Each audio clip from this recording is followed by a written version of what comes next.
Donc ceux qui sont en exil, qu'ils rentrent au pays. Il y a de grands noms d'exilés qui sont rentrés au pays. Quand j'étais encore Premier ministre de la Défense, je suis allé moi-même au Ghana. J'ai envoyé le ministre délégué Kofi Paul au Ghana pour discuter avec les militaires. Un pouvoir, un régime là, il craint qui plus que qui? Il craint d'abord les militaires. Mais on est allé au Ghana. Qui sont ceux que nous avons fait rentrer en Côte d'Ivoire? Le colonel Boniface, qui pourtant est réputé étant un soldat intrépide, valeureux, que je respecte et que j'aime beaucoup. On aurait pu avoir peur de dire que si Boniface rentre, ce serait un danger pour nous. Boniface, il est rentré. Est-ce que vous avez entendu un seul jour qu'un cheveu du colonel Boniface Conan a été touché? Mais arrêtons. Le général Mangou, Philippe, avec qui nous avons échangé des mots vifs pendant la crise, qui ne s'en souvient pas? Mais le général Mangou Philippe, on en a fait un ambassadeur. Donc, quand même, mettons un peu de bonne foi là-dedans. Le général Kassaraté Tiapé, que je connais, j'ai fait l'opposition avec le général Kassaraté Tiapé, je l'ai dit à ce micro, écrivez-le. Quand j'étais à la tête de la FESI, lui et moi, nous avions des cachettes à Yopougon où nous dormions, le général Kassaraté Tiapé Edouard. À la tête de la gendarmerie. Nous en avons fait un ambassadeur. Donc pourquoi d'autres vont dire qu'ils ont peur de rentrer? Des hommes en plus des civils.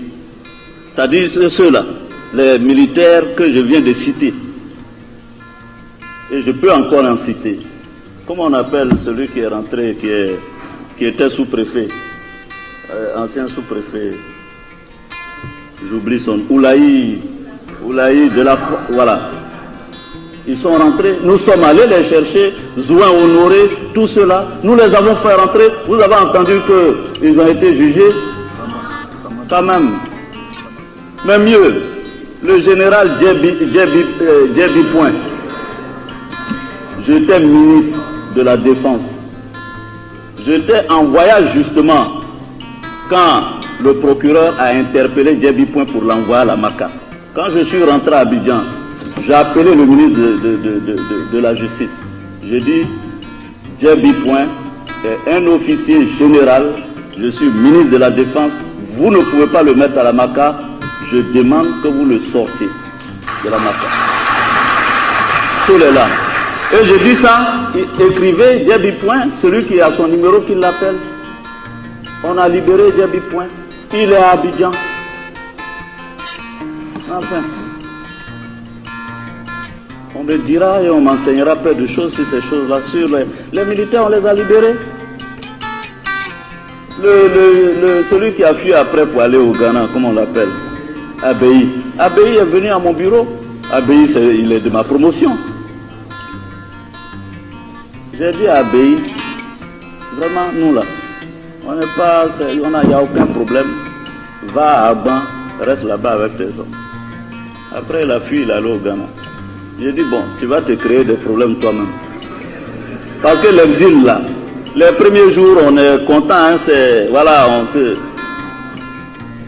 Quelques semaines après, quand il faut envoyer les enfants à l'école, payer 2 maisons, une en Côte d'Ivoire, une de l'autre côté, ça devient dur. Il serait resté à Agban, on l'aurait affecté dans une unité ou autre chose. Lui-même, il s'est mis dans sa tête qu'on veut le tuer alors que tu es venu dans mon bureau. Je t'attrape dans mon bureau là. Venu dans mon bureau. Je fais quoi? Tu es venu là, il y avait Bani, il y avait moi. Je dis attrapez-le, on l'attrape. Je lui ai dit vas-y. Il allait se mettre dans des trucs inutiles. Je dis encore à ce micro, aux exilés, de rentrer. Si tu te reproches rien, pourquoi tu vas aller t'exiler, avoir faim tous les jours? Mais vraiment. Et ils n'ont pas le droit d'infliger autant de souffrance à leurs enfants, à leurs femmes, à leurs familles. Rentrez. Aujourd'hui, là, le monde a changé. Il y a Internet, il y a Twitter. On ne peut rien faire à quelqu'un qui le rentre. S'il ne se reproche rien, qu'il le rentre. Maintenant, s'il se reproche quelque chose, qu'il le dise. Et en ce moment-là, quand on nous saisisse, on va voir comment on discute. S'il ne se reproche rien, qu'il le rentre. Je dis encore à ce micro, aux exilés, de rentrer. Si tu te reproches rien, pourquoi tu vas aller t'exiler, avoir faim tous les jours? Mais vraiment, je dis encore à ce micro, aux exilés, de rentrer. Si tu te reproches rien, pourquoi tu vas aller t'exiler, avoir faim tous les jours? Mais vraiment.